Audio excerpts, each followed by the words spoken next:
Assalamualaikum.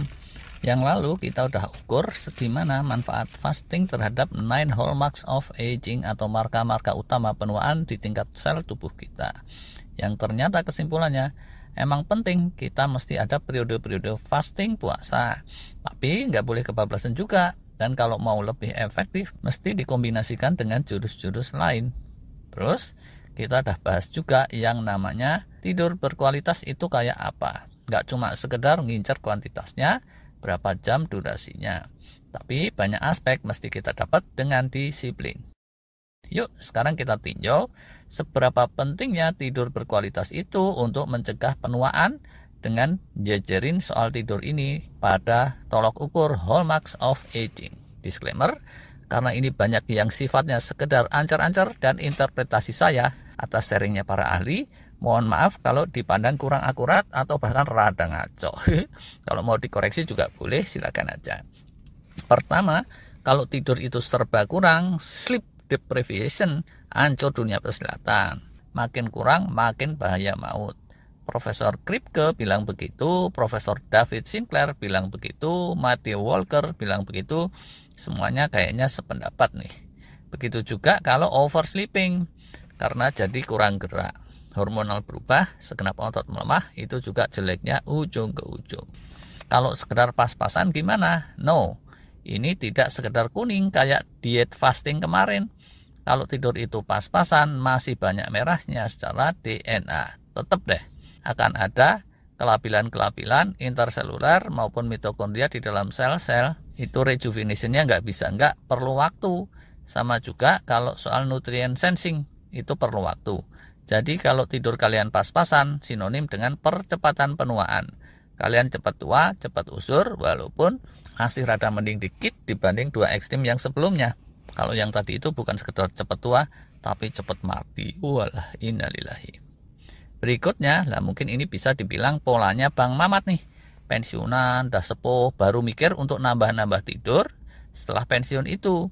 Cuma karena dulu mudanya nggak kejaga dan ilmunya juga kurang terkuasai, yang terkuasai malah ilmu silat cimande, jadi paling pol dia cuma bisa dapat kuantitas tidurnya saja. Sehari 8 jam gitu, kadang ngiler segala, tapi kualitas nggak terlalu dapat. Rada mending sih, tapi untuk kestabilan genetik tetap nggak bisa sepenuhnya dapat. Pasti aja masih ada yang lampu kuning kalau kualitasnya masih bleset. Untuk sekedar pemulihan otot-otot dan sel secara umum, pastinya sih oke kalau kuantitasnya banyak. Tapi untuk lebih jauh dari itu, kalau deep sleep-nya kurang atau REM sleep-nya yang kurang, pasti aja masih ada kebutuhan healing yang belum kejangkau. Masih rada mending lagi kalau Bang Samiun. Dia ahli komputer, spesialis komputer jangkrik. Biasa ngehack komputer, tidur pun oleh dia dihack sisan. Sehingga walaupun rata-rata sehari tidur cuma sekitaran 4 jam gitu, deep sleep dan REM sleep-nya itu dapet. Ini mirip sama orang-orang kota yang jarang ketemu anak. Karena sibuk kerja siang malam atau anaknya didamping di boarding school atau di mana gitu, yang mereka kejar quality time, quantity dikesampingkan.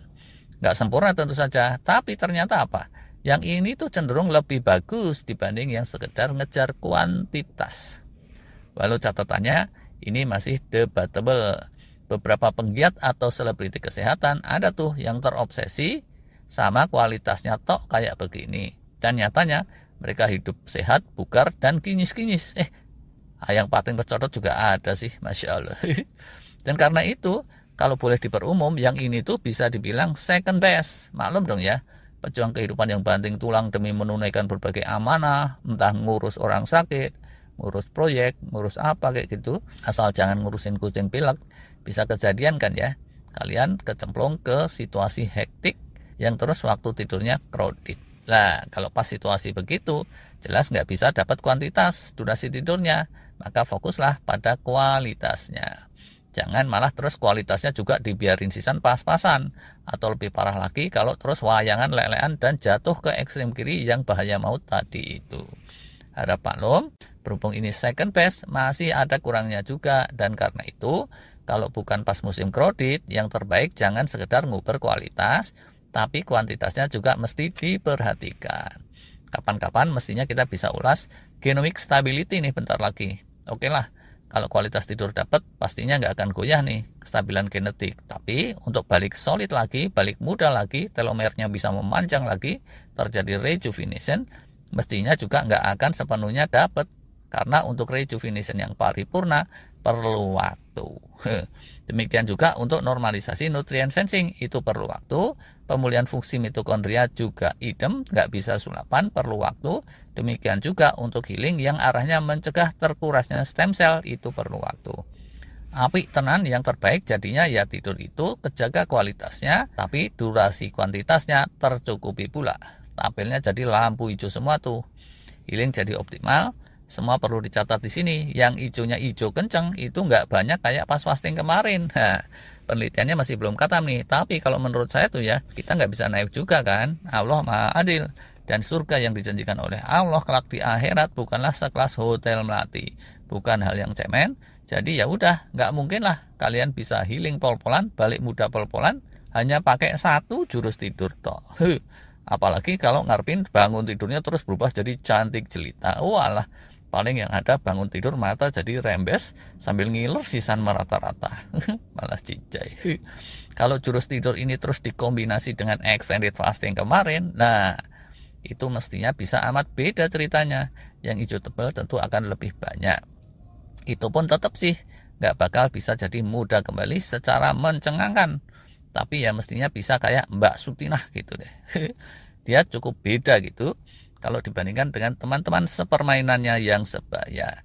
Teman-temannya medok Sunda semuanya, Mbak Sutina malah ngomongnya ngapak-ngapak.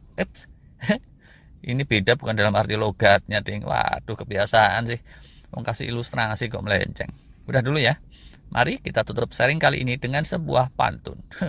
Kalau ada sumur di ladang, boleh kita menumpang pipis. Kalau ada sharing yang nyimpang, boleh dimaafkan dong.